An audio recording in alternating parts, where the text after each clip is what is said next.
everyone. I've got 6 o'clock. Go ahead and call this meeting to order. Mr. Moore, would you go ahead and call the roll, please? Okay. Colonel Smith, Daniel Gray. Here.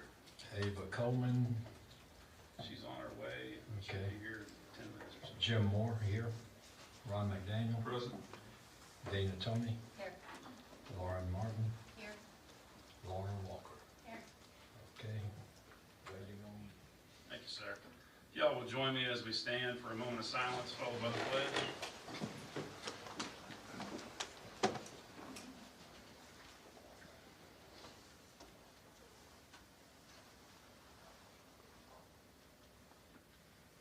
Please join me in the Pledge of Allegiance. I pledge allegiance to the flag of the United States of America and to the republic for which it stands, one nation under God, indivisible, with liberty and justice for all.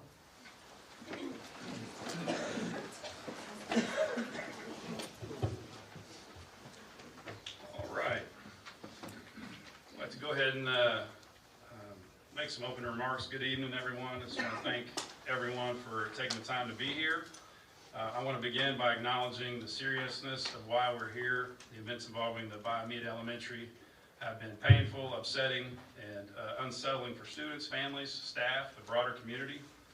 No parent should ever have to worry about their child's safety at the school. We recognize that fear, anger, frustration that many have expressed. This workshop is not about relitigating past events or assigning blame.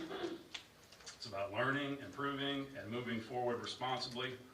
Our purpose tonight is to review existing policies, discuss potential changes, consider how we can strengthen student safety, communication, and trust, while also respecting legal requirements, due process, and the boundaries of the board's role.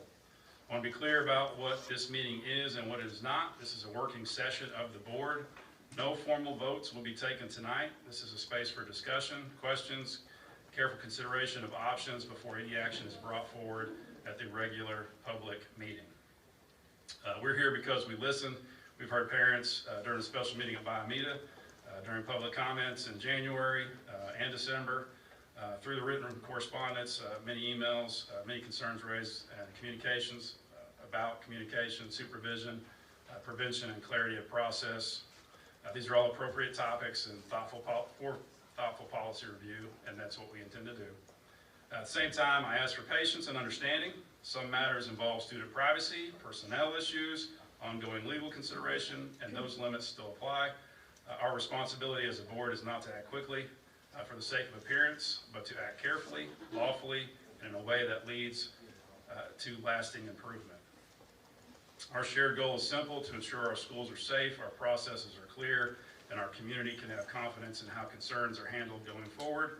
We may not agree on every point, but I believe we are united in wanting what is best for our kids. Thank you again for being here and for engaging in this process respectfully. With that, I'm going to begin the meeting with our public comment time.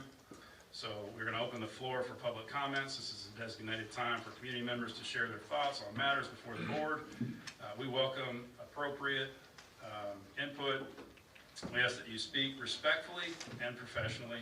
You have 3 minutes. Please refrain from making statements about individual students or individual district staff members. The board only considers such matters upon recommendation from the superintendent.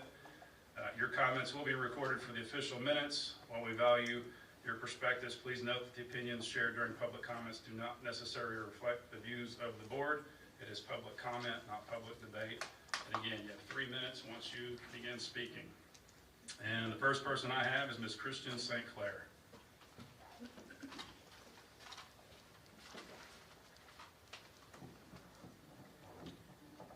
Good evening.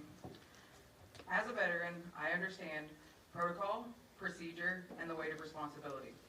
I know what it means to act decisively when safety's on the line. And I know what it looks like when people hide behind policy to avoid accountability. And that's what it looks like here.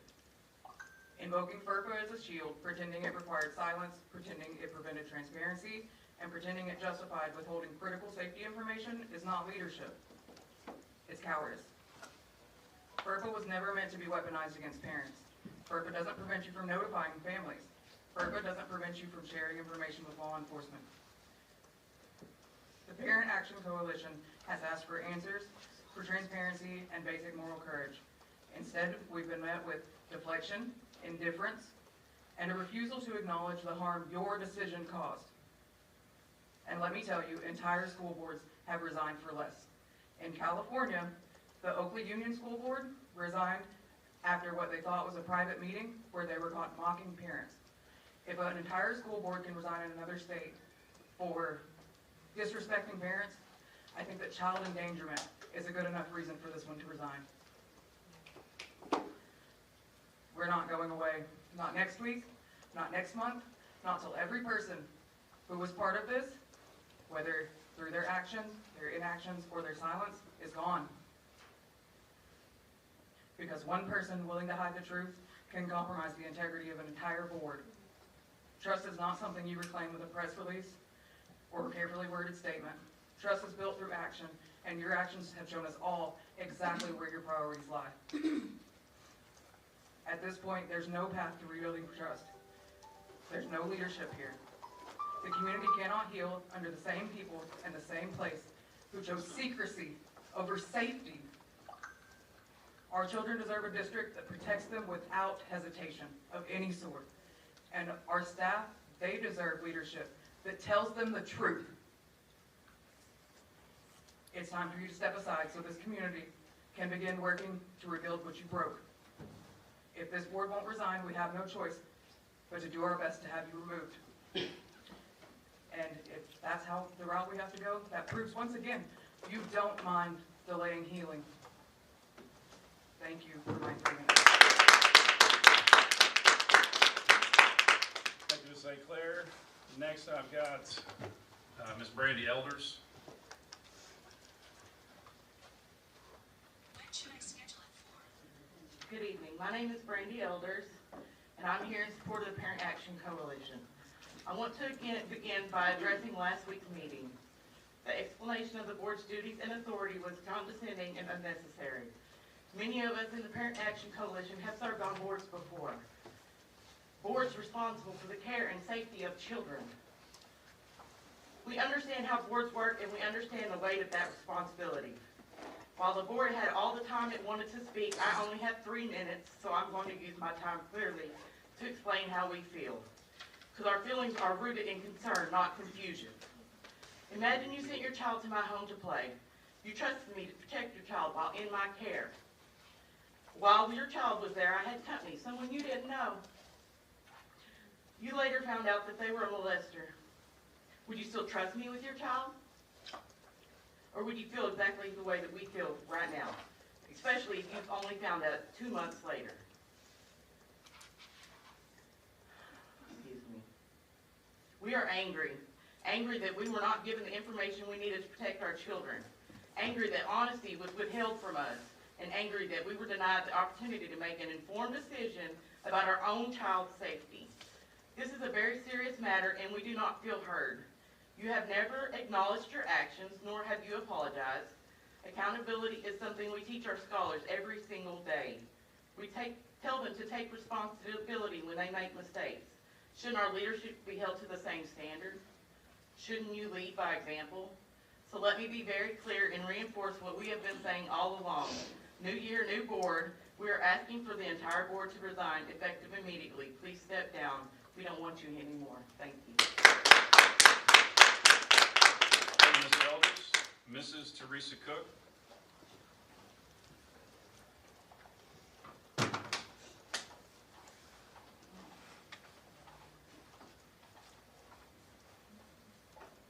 Hello, board and company. It wasn't even worth really writing the whole thing because I like to spend my time letting you know how we feel as well. If I'm making a batch of brownies and I throw horse manure into that batch of brownies,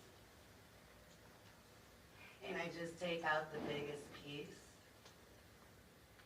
nobody would still want to bake those brownies because it'd still be full of horse manure. And that's exactly what this feels like. When did you guys even tell the teachers? When did you let the teachers know this went on? How is the community to have gotten a FOIA and had to pass them out, that was me, passing out copies of the FOIA in a pickup line to let parents know? Because I was so disturbed. And you got the nerve to laugh and mock our feelings and your parents. We've said this before. All of your reports and timelines so far, there have been about 4 of them, by the way. Every time you give us a piece of documents, the media or a FOIA request comes, let me calm down because I'll be the angry black woman. Every time that you give us an explanation, there's a receipt that says it's not the truth. So I hope whatever you have prepared for today is worth our time and not another excuse or quick attempt to try to sweep this under the rug. It's not going away. We're not going to stop. You can quit saying an internal investigation while you can't say anything, because we've already proven that not to be the truth. We got impeding of investigations. We got tapes being doctored. Come on. Get out of here and let some people that care about kids sit there. Teresa Cook. Miss Rolanda Robinson.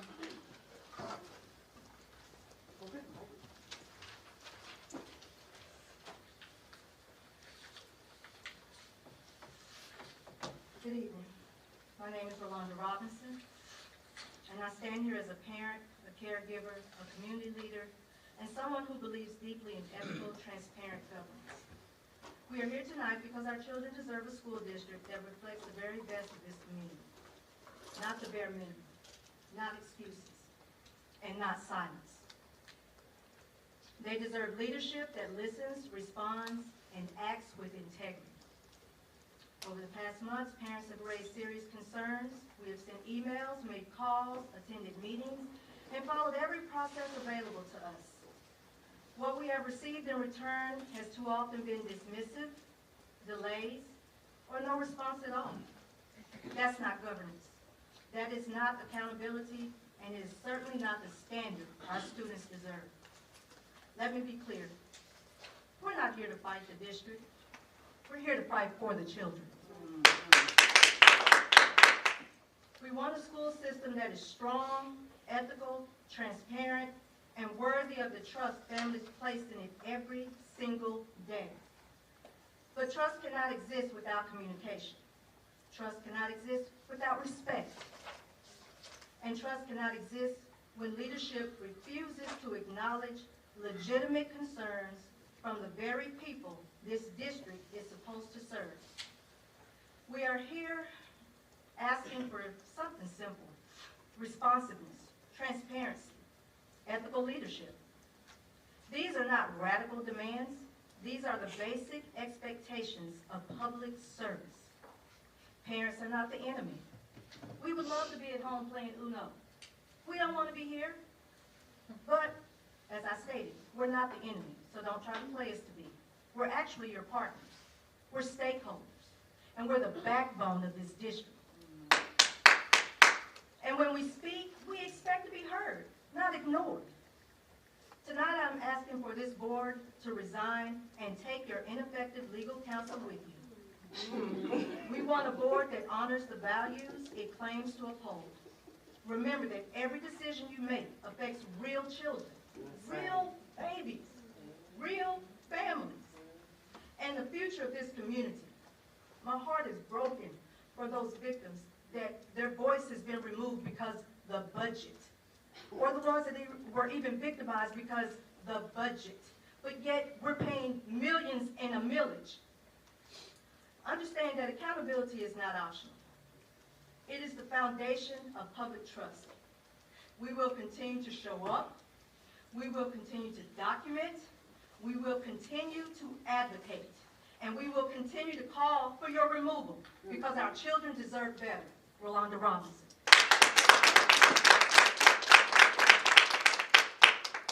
All right, thank you very much. That concludes public comment. We're going to move into the agenda, which is a workshop. And what I thought we would do tonight is just kind of wanted to have this as informal as possible, to bring some people in to help us and just kind of open it up for discussion. And thank y'all for being here very much. And Dr. Owen, do you want to introduce our guests? Or? Yes, sir, I can. We have Mrs. Laura Abbott, victim's right advocate, and her sister. Twin sister Leslie. I don't know what, I already forgot which was which. Laura. Yes. And then we have Jennifer and Kristen from the Children's Protection Center, Dr. Walker, Mr. Lester, and Officer Oldham. Okay, and I know Scott Richardson's here as well. Scott, I don't know if you want to join us at the front, or you just want, whatever you want to do. Okay. Good to do it, thank you. So just kind of, how do y'all have any, we received an email back in December, and you know, I thought we could, that could be the first thing if we want to go by that, kind of point by point, and kind of address that real quick, and get into some of those points. Did you want to bring that up on the screen?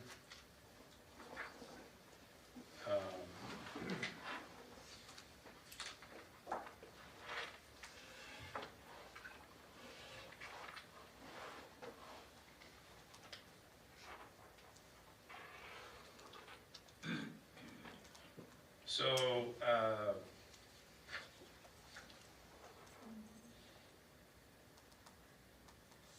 I think there's 19 points on here. A lot of this stuff, I'll just start. Y'all can jump in. But when I got the email, I looked at it, and this is all, a lot of it is regarding policy and procedures. And, you know, I'm not going to reply to all and start giving my opinions on any of this stuff or how we should react, because that's not appropriate. We can't meet via email. We've got to meet here in public. But number one, establish an independent oversight committee composed of parents, educators, and community members to monitor board actions, review investigations, and report findings publicly. I thought that was kind of what we're supposed to do. I have a comment on that.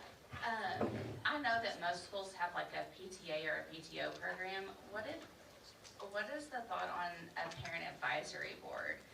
So if you had a parent from each grade level that was representative that served on that advisory board at the district level, similar to what you do with the students, where you go in and talk to them, and then maybe have some kind of report for them, like we have PPC reports from the board. I know a lot of times, as a parent myself, I don't always have great communication either.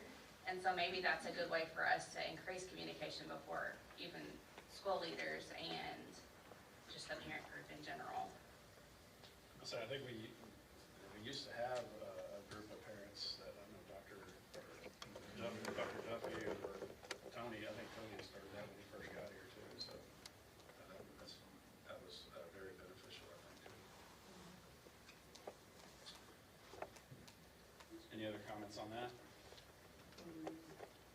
Thoughts on it? And we'll get to some other stuff here in just a sec. Add a parent ex officio liaison position to the board to ensure families have a direct voice in governance. And again, I thought that's what, I mean, we're elected for that purpose, and I don't see a need for that. That is not. I'm not gonna tolerate any outbursts. If you're gonna have outbursts, I'll ask you to leave. So it's not a discussion. It's a discussion about y'all, not us. I'm not gonna debate. You're not recognized. It's only the invited guests at the round table. You didn't make that clear. No. You didn't make that clear at all. Well, You I'm said making this it was a clear discussion. now. What about the Please. military aficionado? Why can't the parents have one? Please refrain. I'll have to ask you to leave. You don't have to ask me.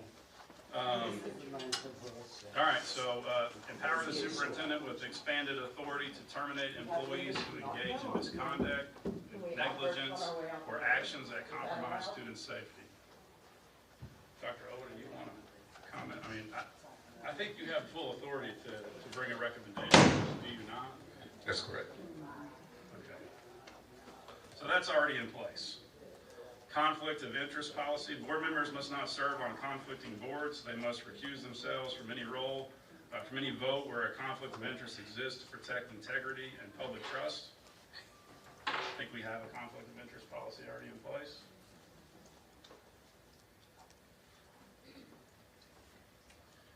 Number 4, staff, teacher imperfections irrevocably allow. Number 5, irrevocably allow teachers and staff to unionize immediately to protect against retaliation and ensure accountability. I don't think that's up to us. A government, I think that's a government rule. Does anyone know for sure? We don't have the, we're not stopping anybody from doing anything for that. It was established. So we currently have teachers and staff members who are part of ASTA, the Arkansas State Teachers Association, and Arkansas Education Association. And so we still have support staff, classified and licensed staff members part of those organizations, state organizations. Okay. Notify district parents of staff changes within 24 hours, regardless of the reason, to maintain transparency. I think those are different comments. I have a question, is that okay? Yes, ma'am. On this last one, what was the intent behind this? Because I know in some places, there are teachers and there are parent organizations that do have a say-so with the school. I think, I'm just not clear if that's what the person who wrote the email, who did write the email send it to you? I didn't get that. This was received from Ms. Rolanda Robinson and the. Okay, so is it okay if she kind of explains that, just so we're clear on what the intent of that was? And anyone goes to here. Like, well, here's what I don't want to happen. I don't want to go through this point by point and be debating. We're not. We've heard from them and we're trying to respond to some of this stuff. But what I'm saying is that, because based on my knowledge, I had to Google all this, I didn't know that Yes, ma'am. other states and places, and is that what they're asking? Ms. Robinson, do you want to represent your group? Would you like to bring the chair up here and ask if you want to represent About your number group? 5. Yes, yes, and then if we. Ms. Robinson, if you want to come to the Back to table, Ms. you can represent your group, that's fine.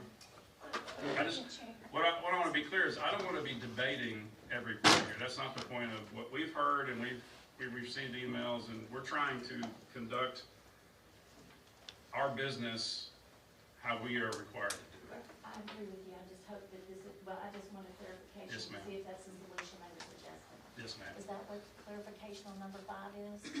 So on number 5, we've had several teachers that have reached out to us confidentially because they do not feel like they can speak on the matters at hand without being retaliated against. So that's why we put that. Okay, great, so that was it, all right, thank you for your time on that. All right, I would like to move this a little bit closer. We do have a PPC committee, and teachers can take information to that PPC committee if there's a policy that they disagree with, if they need additional information regarding a policy. Each building has a PPC rep, and we put out information monthly. We bring information back to the PPC regarding what teacher concerns are, and the PPC also brings those concerns to the board as they come to them. So the teachers do have a way of communicating their concerns. very good. And that is important to the classified, there's a Classified PPC as well. I tell you what, if you'll take that mic out, because every time you rub it, it's. Dr. Walker, can you tell them what PPC stands for? It is the Personnel Policy Committee, and there is one that is for classified and there is one for certified. The members on that committee, it is governed by law of who can serve on that committee.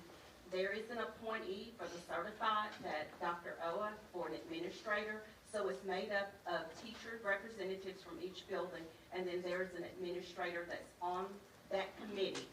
I come into those meetings when they have questions related to policy, or if the district is going to is recommending a change to a policy, we get feedback from the PPC. The PPC then takes that information out to all of the other teachers within the district so that they can provide their feedback. And then it comes back to the PPC, and then they have an area on the board agenda each month if they want to bring something to the board related to that.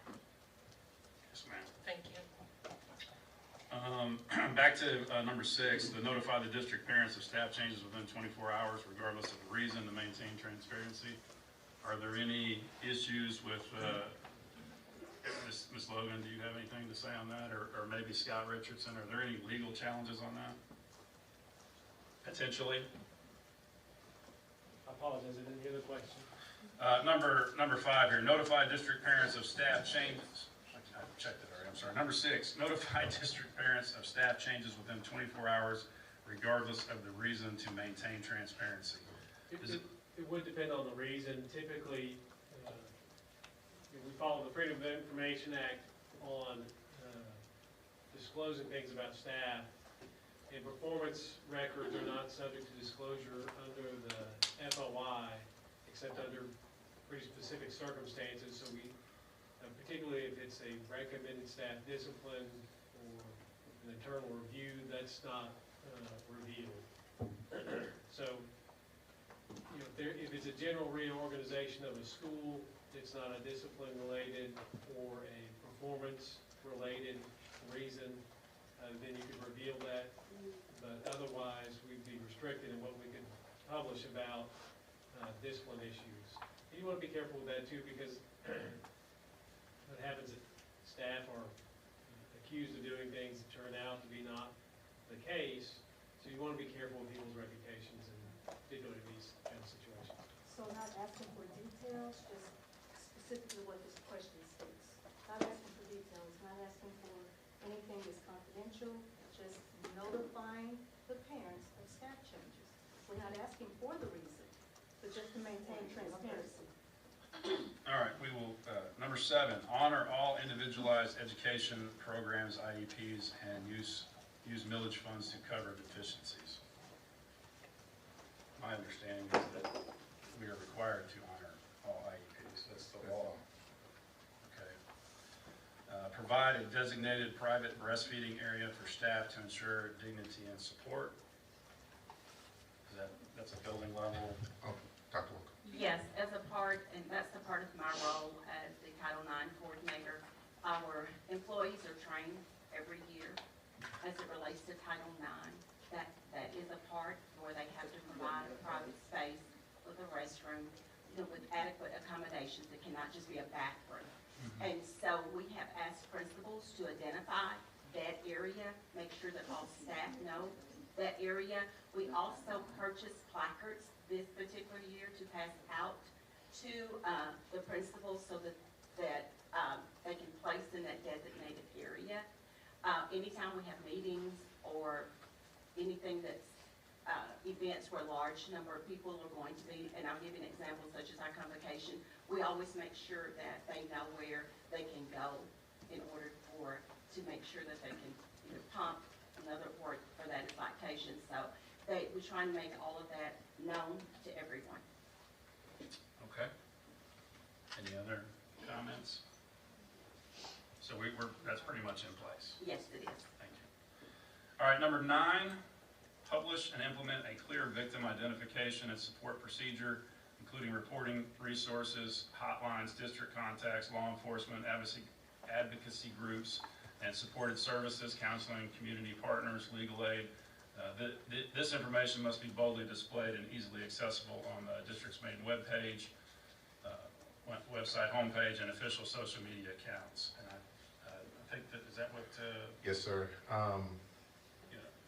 Mr. Gray and board members, after receiving the email from Mrs. Robinson, this team at the district office started drafting a document, and then we shared it with Children's Protection Center and Mrs. Abbott for their input and guidance. And so it's still a draft, and so our goal is to continue to work on it, but we will, and Mrs. Williams, our Director of Communication, has started a web page on our district website so that all the resources, this handbook, after it's finalized, will be placed on there for not just staff training, but also so that parents will have the capabilities of seeing exactly the process, the resources, and protocols that we have in place. Based on some input, like I said, this is still in draft form, so I need to go back and input resources that Mrs. Abbott provided. Also, our partners at Children's Protection Center provided feedback too, so we want to continue to upgrade that. But you see that the mandatory reporting requirements according to state law, and this entire document is in line with the state law as well as district policies as outlined in our policy handbook. But the different types of maltreatment, legal protections, reporting numbers, documentation, step-by-step reporting guidelines, non-active situations, suspicions or disclosure, and the contact information, the required information, steps that employees can follow. Also important reminders for all situations. And then critical contact information, you'll see the emergency contacts, child abuse hotline, local law enforcement, as well as the advocacy centers here in Central Arkansas, as well as Arkansas state agencies are located there. And then our district contacts, additional support resources, after hours reporting procedures, video evidence and parental consent policy, the legal framework behind that, as well as staff responsibilities, training and accountability, and confidentiality, handbook distribution, accessibility guidelines, external review and approval. Like I said, we're going through that drafting process now. And then just quick cards that we'll have at all the buildings and all the offices, quick reference cards. Even visuals that go along with what's already in place, stated in the above language. And so right now that's the draft, and like I said, we'll continue to make changes to it as we proceed. Looks really On the card for the notifying for Bob Lee, you would definitely need to include the sheriff's department since Jacksonville PD is not responding. Yes, ma'am. Thank you. You're welcome. Okay, but I'll keep it. All right. let's go ahead and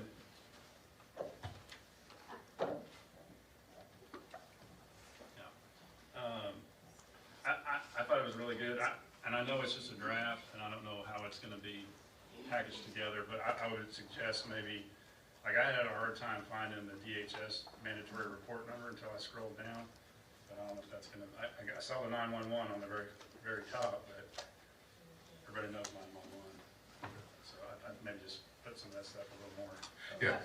That's actually the feedback that we got from Mrs. Abbott and Mrs. Long and the team from Children's Protection Center. So we're going to make sure that's all in bold and actually moving the visuals from the back and include that in a narrative so that there's language there or verbiage as well as the visuals. So, And I'd like to also, yes, ma'am. one of the things that Hold on, point out. Jennifer, Dr. Walker, pass that to Ms. Long. No, I just wanted to address, like, I think having those step-by-step guidelines too, I think was really, that's really impactful. That'll be helpful, but that being a printout, and that answers some of this, like publishing that and making it easily accessible. So it's not just the numbers, it's gonna let people know exactly what they need to know in their reporting. So it addresses some of their requests. I also was gonna add, similar to what Dr. Owa said, Children's Protection Center did take a deep dive into that document, and we added lots of feedback. And one of the things that we said was just making it accessible in school. So where can it be posted around schools to where a teacher can walk by and see it every day? Or the people in the front office can know exactly, they can have it in the forefront of what they're doing. Yes, ma'am.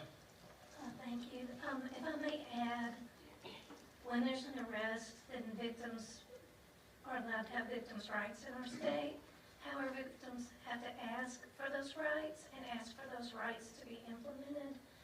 think if we get on down to the document, I asked if the school security was trained in using Laura's card and explaining victims' rights to victims, because if victims don't know their victims' rights and they aren't explained to them, then they may not know they have to request them. So for the parents that are going to be going through the upcoming adjudication steps, they will need to ask for their victims' rights if they want them. Also, I asked that this information be in the Spanish language as well for those parents that that's their first language. I do have one concern, and I'm pretty sure the CPC, since they was a part of this, is this verbiage where any grade level parent would be able to read it and understand it? That's a huge concern of mine. Yeah, and I think that was a suggestion we had when you see some of our feedback was just putting this through. I know there are online systems that you can do. You can also work with other agencies to make sure that the language is appropriate. Because some of it is complicated. The child abuse investigation and all this is really complicated, and sometimes at CPC it takes us an hour to explain things to families, and so just keeping that in mind too. And then I also wanted to mention the notification of parents, or the school community, so that having a section in there that kind of outlines exactly what the school needs to do by following policy and law to let families know early on when something is alleged.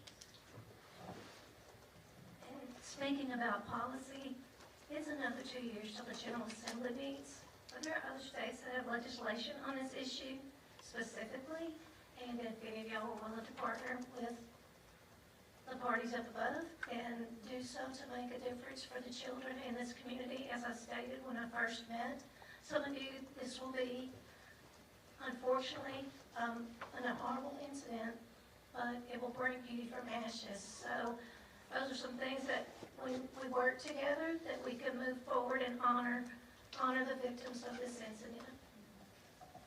And I asked when we do the website, and I really like all the work that you're all doing and everyone's doing together to help with this, to make sure things are better in the future and things are better going forward and there's healing, is that if the links could go directly to the websites, because sometimes when people are in trauma, they're just not thinking, or they get the numbers backwards, but if the link's right there and it just goes directly to the agency's websites, and if we could also include the Attorney General's website, because they give free trainings to the public that parents and other schools go to and attend, where they learn things about social media abuse and sexting and all types of things like trafficking, and that's a great resource, is our Attorney General's office. Thank you. All right, so that was number 9. I think that's a great work, and just keep on tweaking that. Number 10, implement K-12 child sexual abuse prevention education in compliance with Arkansas's Aaron's Law, allowing parents to be present and request private sessions. Dr. O, I think you had a comment on that.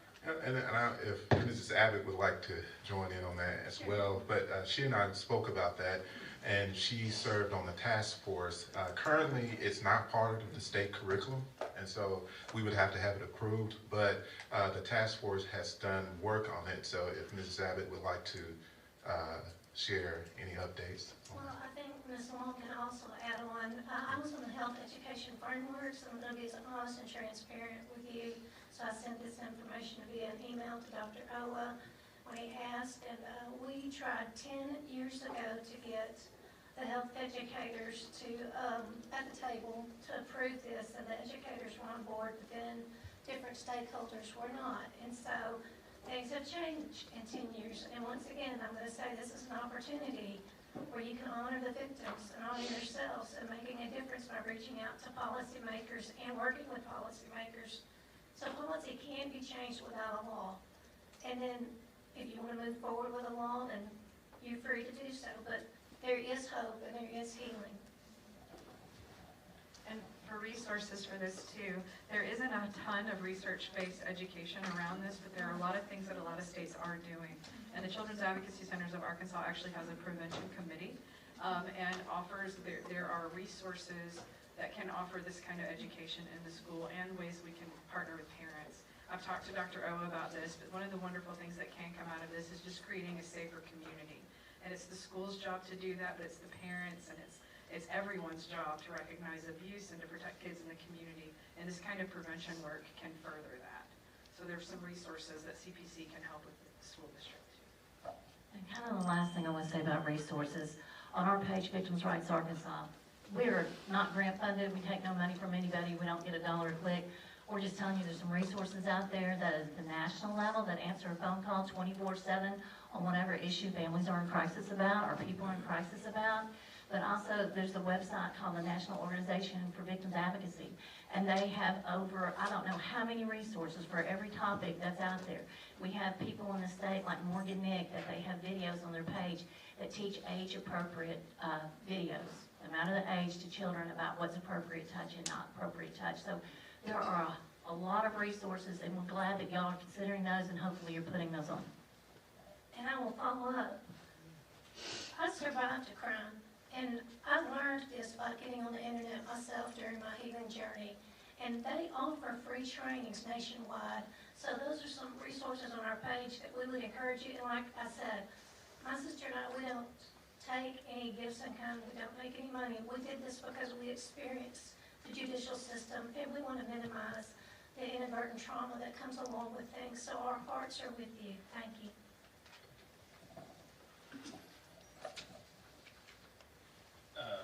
Number 11, distribute Aaron's Law educational materials in both paper and electronic form in each parent's language with resource information and contacts included.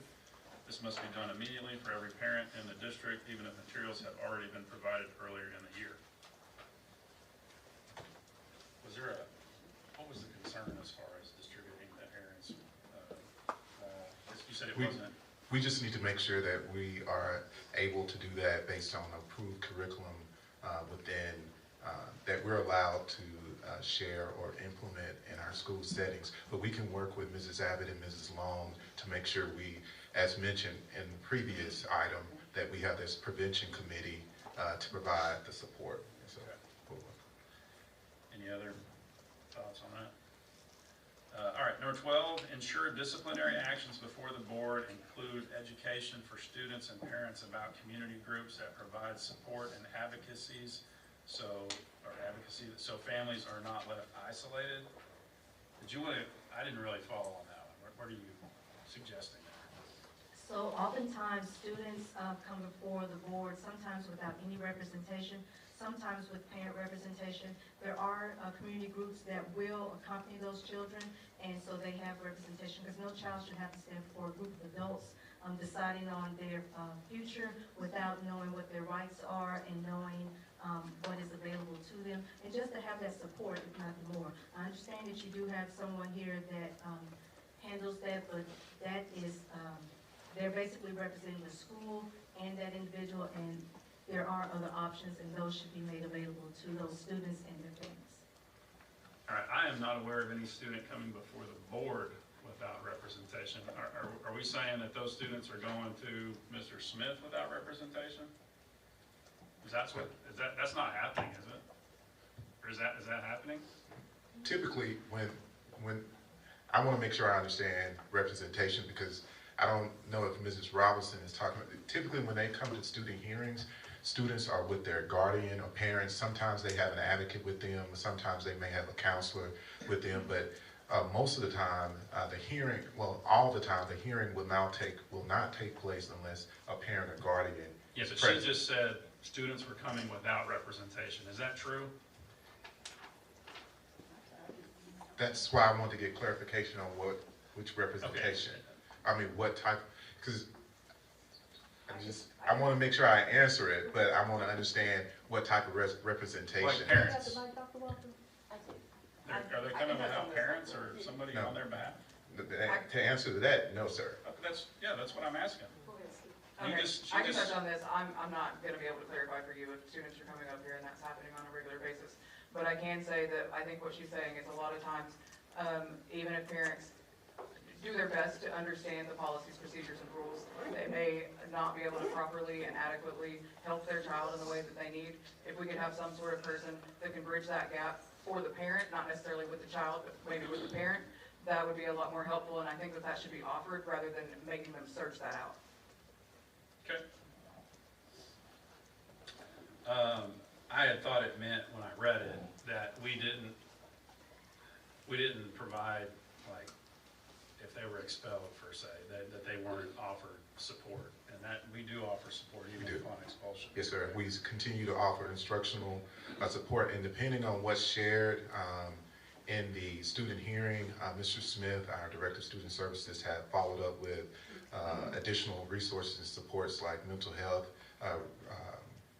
referrals, and if there's a situation about food insecurity, we'll follow up. So when he has those situations, he normally shares it with the district team, and we meet those needs. So, Can I just, I had got a phone call about, I don't think the people are aware that if a child gets expelled, that they still have the district support. Can you talk about that a little bit, as far as their education goes? yes, by law, we're still required to provide instructional services, and any student who goes through the expulsion process is given that option, and we work with them and make sure that they're online on their laptop or Chromebook to make sure that they're assessing their instructional option.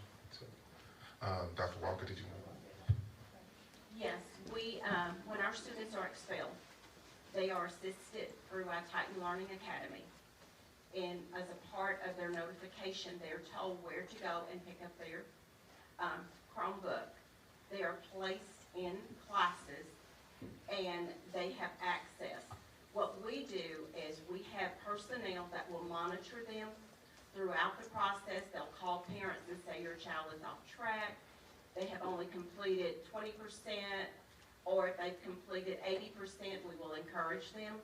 Oftentimes we have students who are not as engaged. So when their expulsion is up, we meet with that parent and their student and try our very best to work on a credit recovery plan for them and place them in the environment where they can best thrive. So we do provide multiple opportunities. We provide support. If they are struggling on an assignment, all they have to do is call and we provide that support.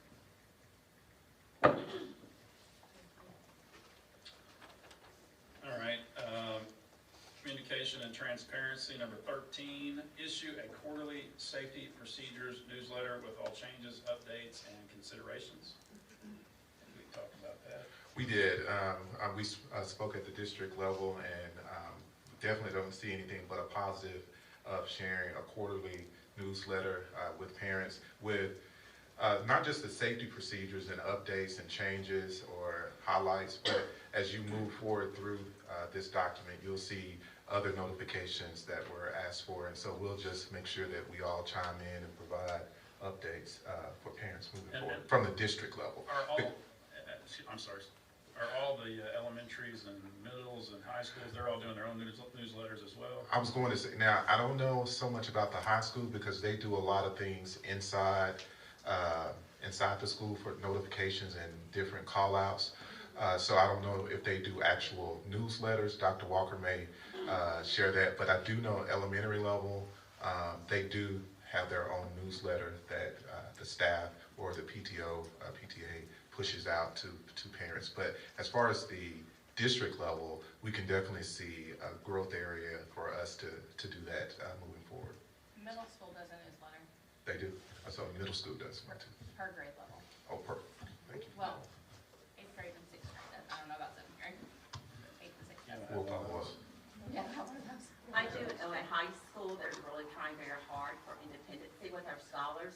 So they do have Google Classrooms, and they push a lot of information through the Google Classroom. But also they have like a hack system where they can communicate with parents. So I can check to see if that is an option if we had to push something out. Or we could, work towards some type of newsletter, because I know some parents are not use the computer. So we could look at that. And then number 14, communicating school-specific events or incidents to the entire district using all 3 standard communication methods, calls, emails, and letters. And I think you mentioned that previously too, as far as sending out, if we send an email, send a call or a text or whatever we got to let people know that there is an email out there, and use all 3 of those, because I know when we would get calls, texts, emails, and it was like, turn one of them off, please, because we were getting so many of them, but I get it. Can I ask for clarification, Mrs. Robinson? With this one, or Mrs. St. Clair, if one of the things that we discussed at the district office when we read this, for example, depending on where the school is located, if we had to lock down the school, are you, that particular school, just one school in the district, is the team asking that all parents throughout the school district be notified that that one school is locked down? Yes, we are. Is there, like on the, is that gonna create some kind of panic across the city? Chief, you wanna?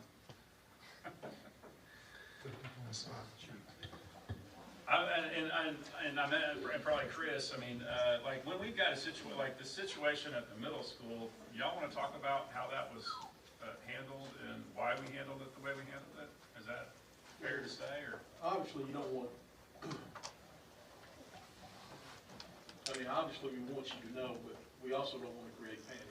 The worst thing that we can do if we're trying to, the situation at the middle school earlier this year, when it turns out it was several, you know, it was across the county where several schools got the same threat at the same time. We wanted, you know, we wanted to investigate it properly without, and we took every step possible to make sure that we did what we needed to do.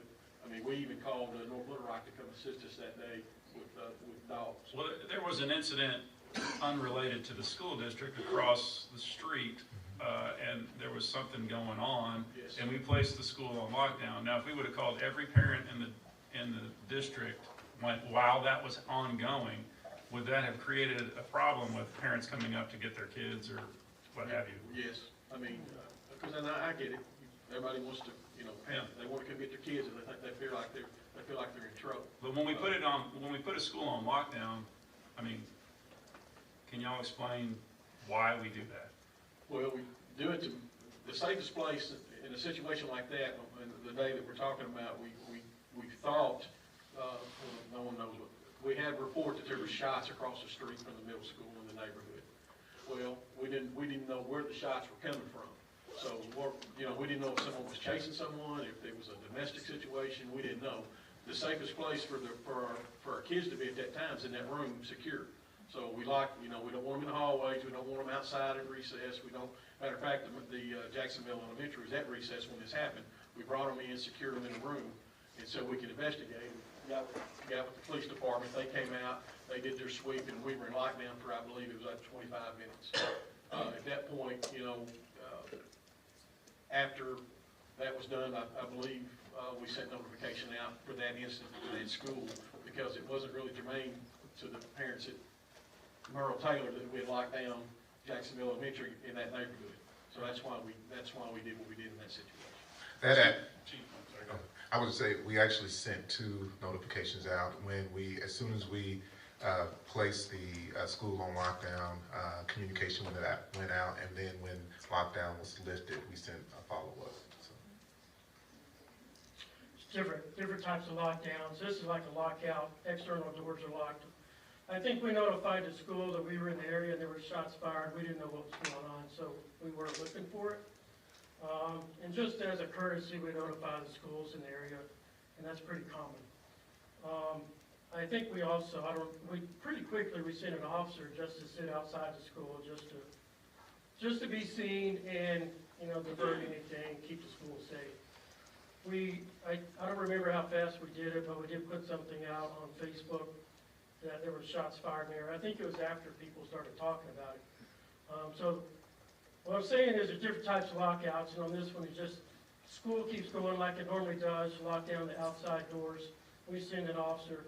It wouldn't hurt to let parents, so they don't panic, let them know the police are investigating something in the area, not related to the school, and it's just a precaution. That would stop that. And I would say hindsight's 20/20, because at the time you get what's our procedure for locking down a school? To get the call to the office, what happens next? I mean, every situation is different. We evaluate it, we quickly evaluate it. If we feel like there's an immediate threat to anyone, we go into lockdown. It's better to be safe than sorry. So it's, it's no harm, no foul. If it's, we'll lock it down. I mean, we don't, we went to a new emergency notification system. Anybody in the building can lock this, any teacher, any staff member. We went to the strategic system this year. We got a grant paid for it.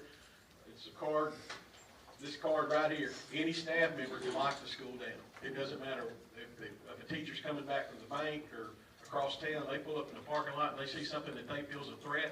All they gotta do is hit this button multiple times, and everybody in that school, there's notification in the school, it's locked down. District admin get the notification, everybody gets, the police department gets the notification all at the same time. It's just, as soon as they hit that button, everybody gets that notification. So we give that, we're giving that to everyone, so we're not putting restrictions on who can lock the school down. The priority is secure the campus or the students and make sure they're safe. Immediately. And then, if it's a false alarm, it's a false alarm. That's okay. I mean, there's nothing wrong with that. and then once, like say, those instances, when did the notifications to parents go out? Well, at that time, after we do the lockdown, of course, obviously, we notify a district administration immediately, and then we'll, when we find out what's going on, we relay that to them, and then Dr. Ola, Mr. Lester, Dr. Walker decide at that time what notifications need to be made. All right. Yes, ma'am. So I know that there's a term called swatting, which I'm sure the chief could speak to that. And that's one reason why sometimes people don't notify everybody right away, because are you all familiar with the term swatting? Yes.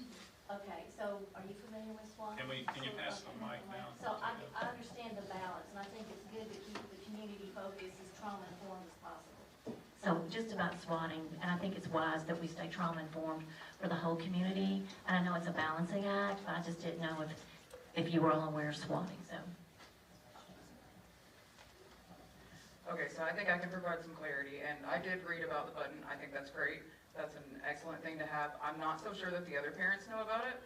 I know that I was able to quickly find a news article on it. I was able to easily find it in the website, but that doesn't mean that necessarily that maybe push it out on the Facebook page is probably the best way to.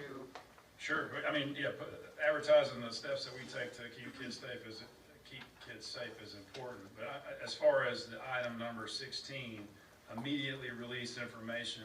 I can get into that. I think that needs to be handled on a case-by-case situation in an appropriate, timely manner, like once we've been removed from lockdown or whatever the case may be. Right, we're not specifically talking about lockdown, and we understand you have to clear everything before I understand the panic. I also want to put the parent side out there that we have kids in multiple schools, and a lot of times, even if my child only rides the elementary bus, by the time she gets home, she's already told me what's going on in the middle school and the junior high, or the high school.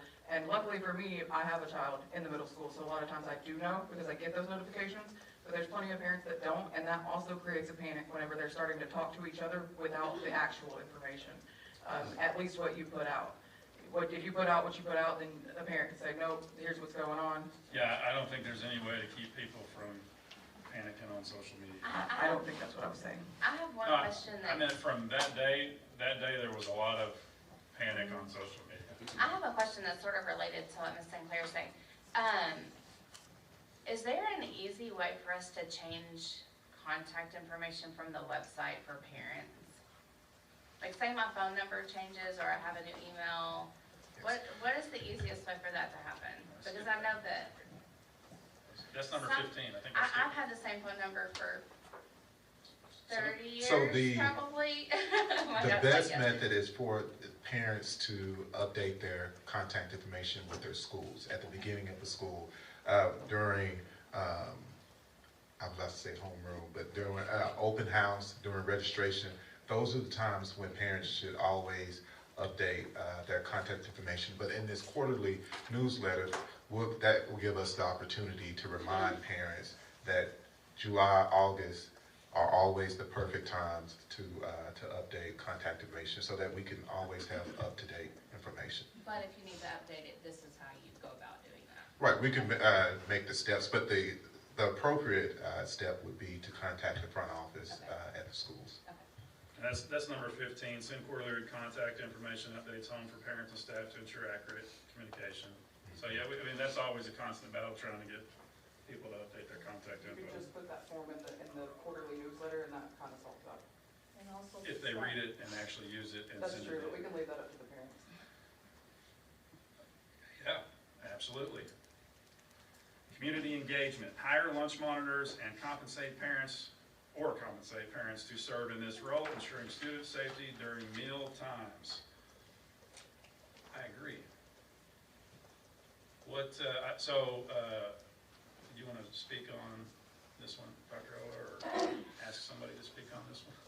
Well, the team and I, Mrs. Logan and Mr. Hunt can come and chime in. We started really looking at how we can ensure that we continue to have coverage in the cafeteria, breakfast and lunch. One of the things I do want to be clear, we have always stated that our administrators are there in the cafeteria, but we've also started looking at duty, paid lunch duty, and just ways that we could actually have lunch monitors in there, or coverage. I wouldn't say lunch monitors, but duty personnel in there, so that the entire campus, the entire room, cafeteria is covered, and students are supervised. But so we're actually looking at that, and we should have a proposal for you soon. Yeah, and I was, the lunch monitor part, I don't think compensated parents is an option, but I think hiring staff would definitely be good. Thoughts? All right, list volunteer needs in the quarterly newsletter so parents and community members can contribute. Yes, that's the goal. Yeah. Upgrade server storage capacity to secure records, investigations, and student data. Mr. Oldham, do you want to kind of, I asked you at the BIMEDA and you did a good job on that. I think in our handout to the parents, we kind of put some real numbers to that. But you talk about that again, and I would ask, how many schools in Arkansas have 90 cameras on their campus? Well, I'm going to add to that. I recounted today. The district has 862 cameras. That's second to in Pulaski County. There's not another school district that has 862 cameras. That's a little more. And they have how many schools versus what we have? They have 15,000 kids, we got 4,000. So, but then the reason that our number count is so high on cameras is we have a camera in every classroom in this school district with video and audio. So that's why our camera count is so high. But with that camera count being that high, it eats into the servers and it eats into the storage. So we decided to go this route. We had a choice. We could have went less cameras and had more storage, or did we want more cameras to catch more video? So we decided we wanted to go with the cameras, and I'll give you an idea. A camera's anywhere from $800 to $1,000, and we got 862 of them. So you can do the math of how much money the district spent on cameras. Now, there are ways to expand I've been working with our vendor to try to expand the storage on the servers. We've, particularly by BIMEDA, when we found out there was approximately 13 days of storage on that server. We've increased it by making adjustments. We've increased it 3 days so far. We're still making adjustments to resolution, things of that nature. Hopefully, we feel confident that we can get that server to 30 days without any cost to the district, we hope. We're working on it. They've been out there 2 days working on it. We got it Merle Taylor to 30 days. Half the district's servers are at anywhere between 25 and 30 days currently. I have a question on the day count. Is that like consistent days, or do we not get to count days we aren't filming, which is like Saturday, Sunday? No, they run 24/7. Okay. So it goes back, it's 30. Sometimes things happen at the schools on the weekends. Right, When they're not supposed to. yeah. An example, we had Vandalism. Well, BIMEDA was vandalized over Christmas, and it was on video. And those individuals were arrested by the sheriff's department through the video. So, yes, ma'am. Pass the mic down there, please.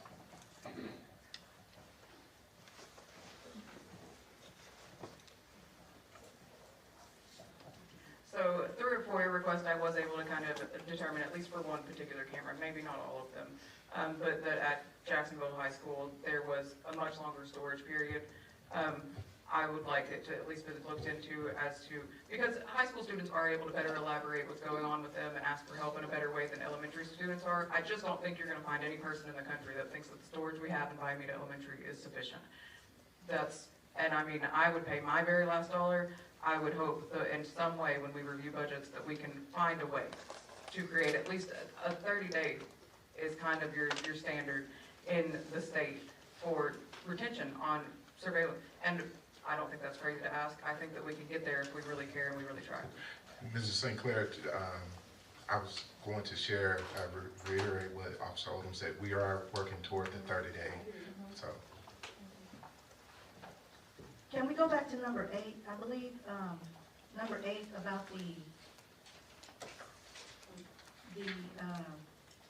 room for the, I'm sorry, Dr. Walker, you had mentioned that was a Title IX for the mothers that need a private area to come.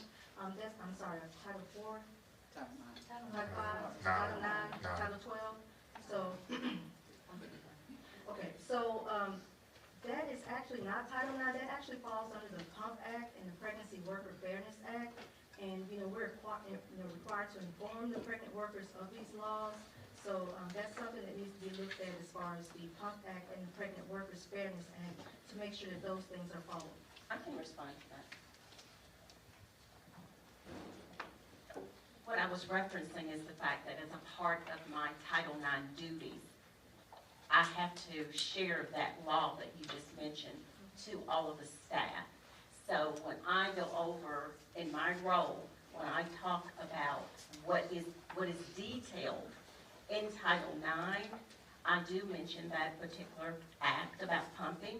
I discussed that at that point in time with the principals, assistant principals, and directors that are in that meeting, so that they know what they have to do in order to be in compliance with that. So I wasn't saying that FERPA, that was FERPA itself, or that was Title IX itself. That's a part of it as one of the acts.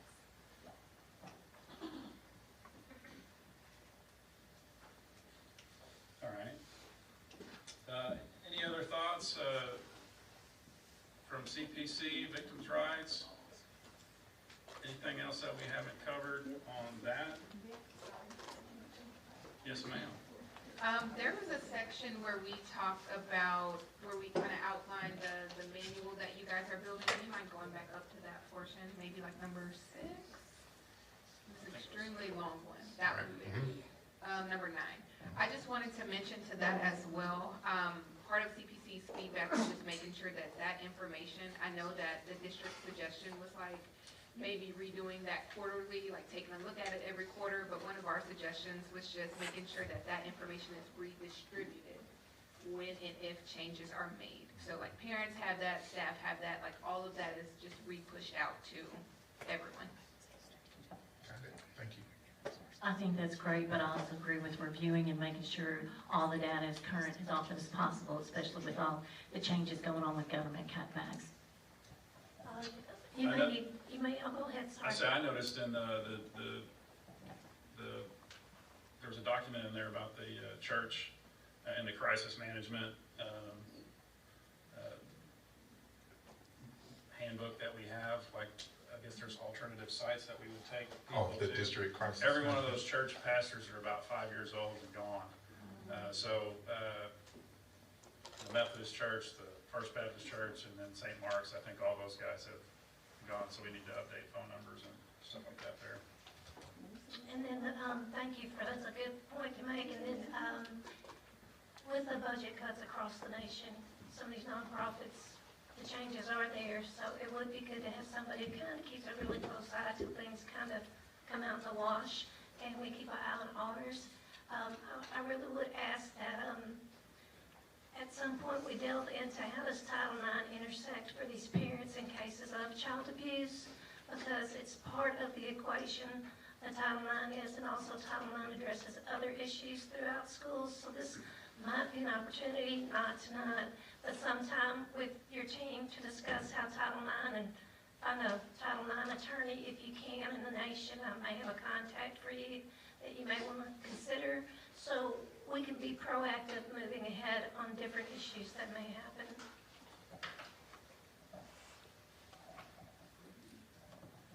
So, also going back to number 1, you guys, you kind of went over that the established an independent oversight committee composed of parents, educators, and community members, and you basically said that you guys are that. This is in addition to. I think that was in reference to number 2. I think the oversight committee, I think some of the comments that Ms. Walker made as far as having a kind of an advocate group for students to meet with the district, I think that's a good idea.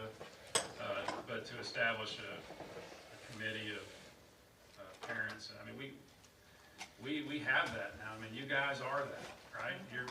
You're here tonight, despite what our differences. Okay, you're here. We're here. We're having a discussion. This is productive. You know, I heard some comments, and again, I don't want to debate and go back and forth. It's not productive. But again, I'm going to say Dr. Owa apologized, and we took ownership out of it by Amita the first night. I heard that. You know, I asked Dr. Owa this week, I'm like, help me out, because I don't see anywhere where there was ever a decision not to communicate. That's not how this happened. This happened because we were focused on removing the threat. We were focused on helping the families that we knew were affected. And we were focusing on personnel issues. And For 51 days? yes, we're for longer. I don't know what today is, but we're still working on it. Okay? But this narrative that's out there that the board or that the administration purposely withheld notification about that person is not accurate. And it's just not simply what happened. And that's all I'm going to say about it. But I think it's been an unfair narrative, and this board cares, and we understand that things could have been better, and things will be better in the future. Hopefully this never happens again, but we're taking steps to, if and when it does, or this opportunity is before us again, we've got steps in place, and communication will be different, okay? The same thing with the lockdowns and stuff. I think all this applies, and I mean, do you agree? I agree. Okay. So any other comments from board members?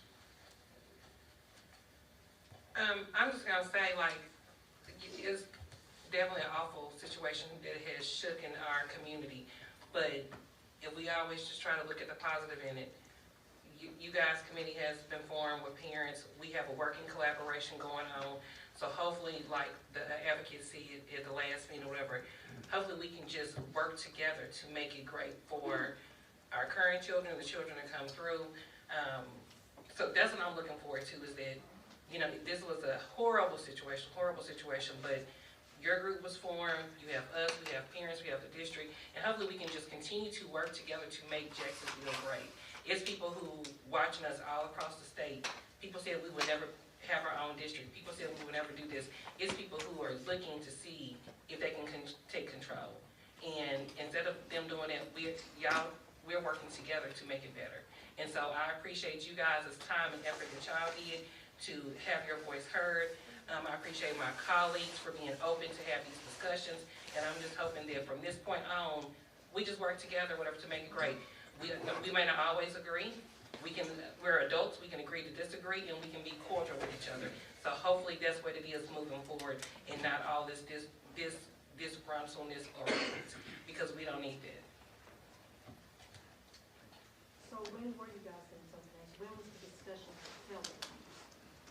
When was that discussion made or had? Any other comments before we adjourn? Yes, ma'am. Mr. Jim, did you have something you want to say? No, I concur with what all we're going to do. And we need to get it done quickly, not next year. And I think we will be able to do that. I know we will. And I appreciate all of you coming to share with us CPC. We know about you and some of the others. And we appreciate your help also. Very important. And I want to reiterate, thank y'all for being here. Thank you for taking part of the discussion, and we appreciate your support. No, yes, ma'am. What I would like to thank are the children and the parents, and the directly impacted victims that came forward to make a difference, and I thank you for listening to them and letting people have their voices heard. Yes, ma'am. Thank you. All right. Hey, excuse me, and we know it's gonna continue, it's gonna get better. And remember, sometimes what may look like anger and has grown is just fear and trauma, and it's a working process, but we love this community, and we love what you're doing, thank you. All right. Do I hear a motion to adjourn? Make a motion, we adjourn.